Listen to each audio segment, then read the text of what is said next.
Hi guys, EaseMage here. Welcome to my instructable video on how to make a random dungeon using nothing but a D4.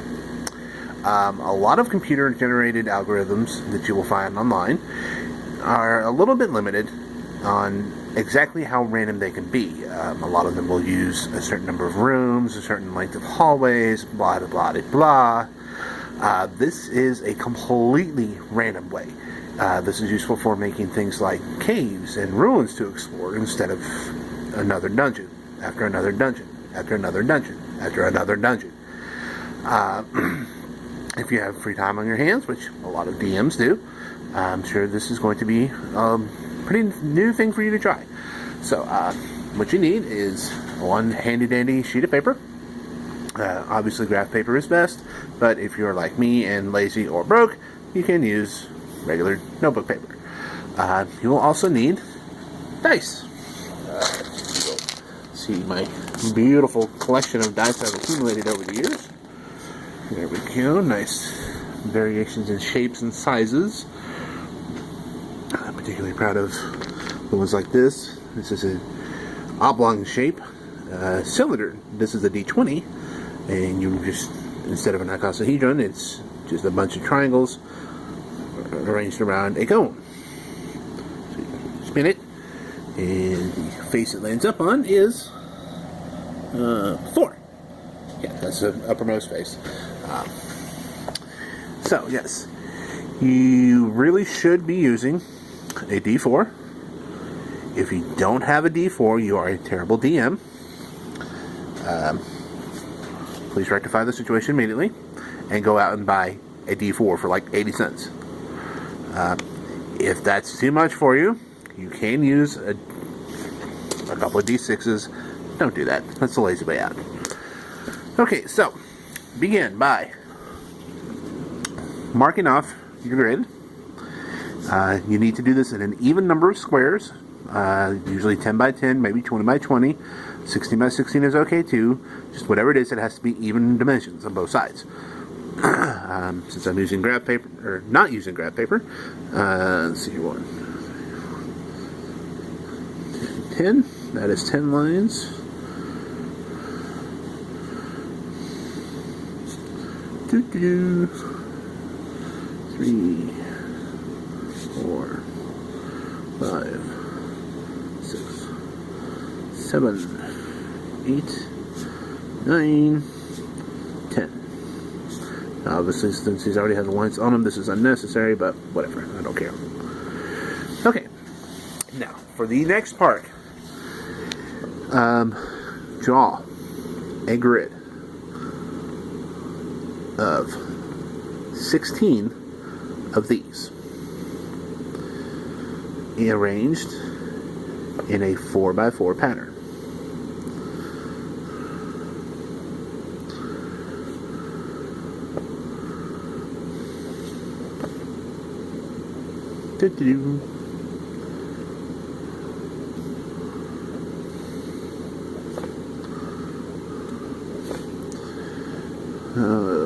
I'm going faster and faster because I'm getting bored already with having to draw again and again. Obviously, if you're going to continue to use this method, this will be the only time you'll have to do this. Okay, so I have my grid of 4x4 of 2x2 blocks. Now, label each of them 1, 2, 3, 4. 1, 2, 3, 4. Now here comes the hard part. For each one, you need to go through all the possible combinations of blocks that are going to be filled. For this one, you need to go through all the possibilities where there are 0 blocks filled in.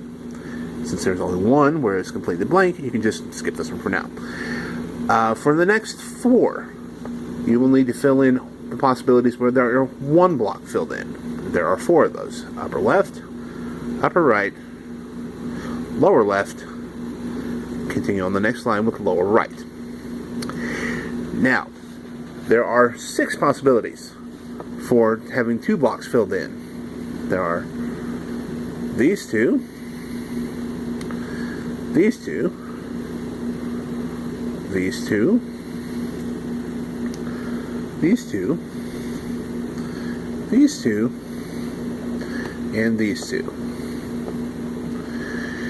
Now, there are 4 possibilities again for 3 blocks filled in, which is to just leave one of them blank.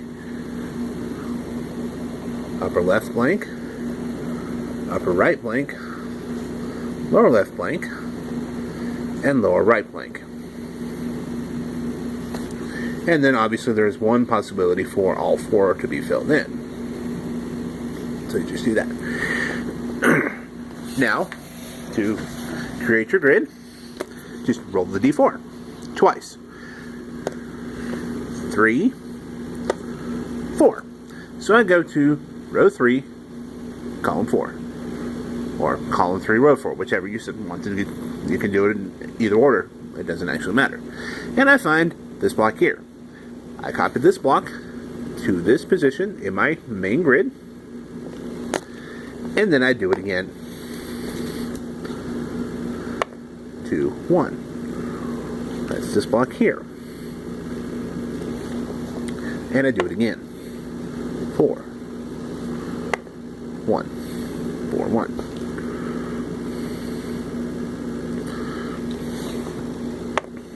3, 1.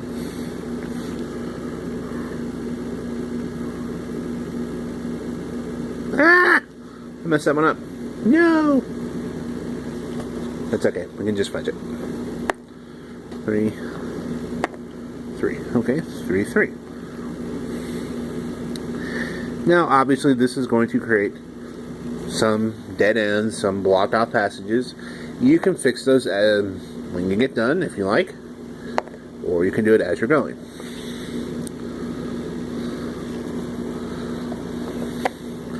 Using graph paper actually helps in this process a lot better, so you can see precisely what it is that you're doing.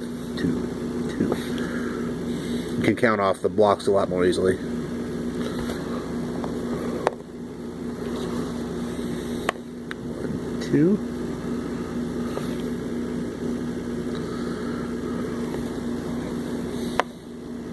1, 3. That's this one here. Oh, no, I'm sorry, it's this one here. My bad. 4, 2. Okay, that's these two here. Yeah, like I said, a lot of these will come up with blocked off passages where there's no way to go from diagonal square to diagonal square, and that's okay. 3, 4. As long as you don't try to put anything in it.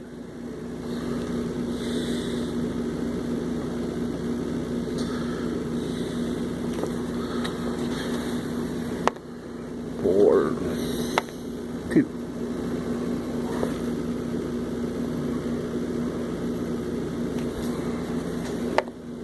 1, 1.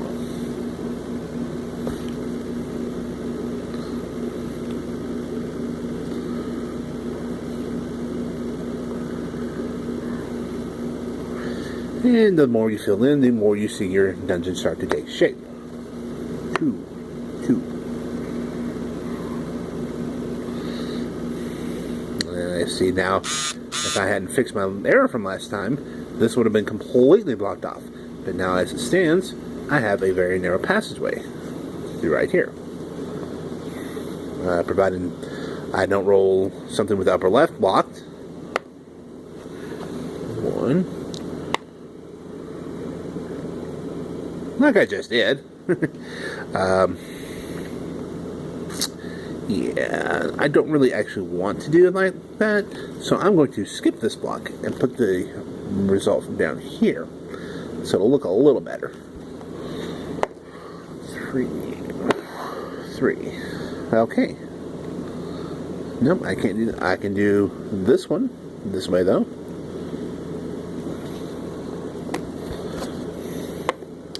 3, 3.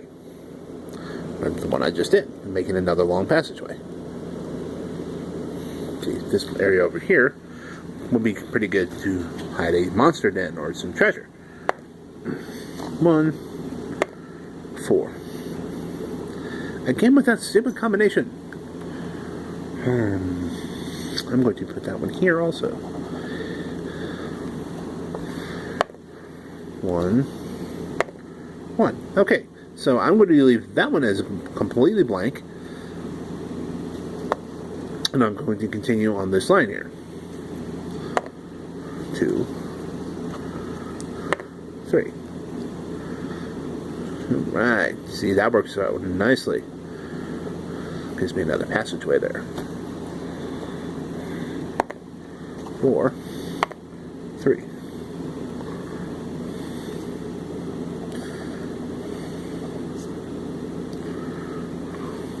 Alright, now this is coming together. 1, 4. Now, I said it was. 2, 4.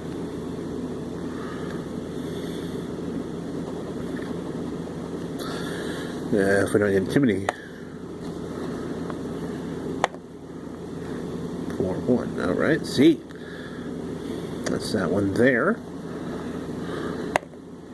And 4, 1. Oh, that's the same exact one. Perfect. See? Now I have a nice, completely randomly generated dungeon. Obviously, these parts here will need to be filled in.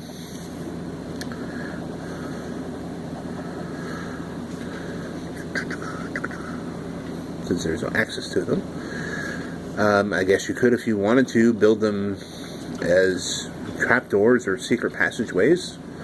That's up to you as a DM. But yeah, now we have areas for treasure, monsters, traps.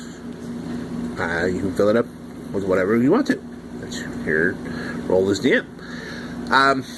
If you do not have a D4, there is a completely ghetto way to do this. Instead of using a grid of 1x4, 1x4, just number these 1, 2, 3, 4, 5, 6, 7, 8, 9, 10, 11, 12, 13, 14, 15, 16. Roll a D6, any die. 3, 5, and 3. Sum those up and subtract 2. 3, 5, and 3 is 11, minus 2 is 9. There's 9. So that would be the first one I would use. Continue on this way. A lot of people have several D6. I currently have 2. So 2, 3, and 5 is 11, minus 3 is 8. That would be this one, and so on and so forth. It just goes a lot faster if you do happen to have the D4, which you really should. And you can make these as big or as little as you want. The 10x10 one just out to be less than 10 minutes. So a 20x20 shouldn't take 4 times that amount. And yeah, this can make some really interesting dungeon variations. Instead of just, I have my monster layer here, and I have a hallway here, and I have another hallway here, and I have an empty room here. Those are boring. Everybody does those. So yeah, hopefully this will give you a little variation in how to create your dungeons. So that's it. Hope you enjoyed it. Bye.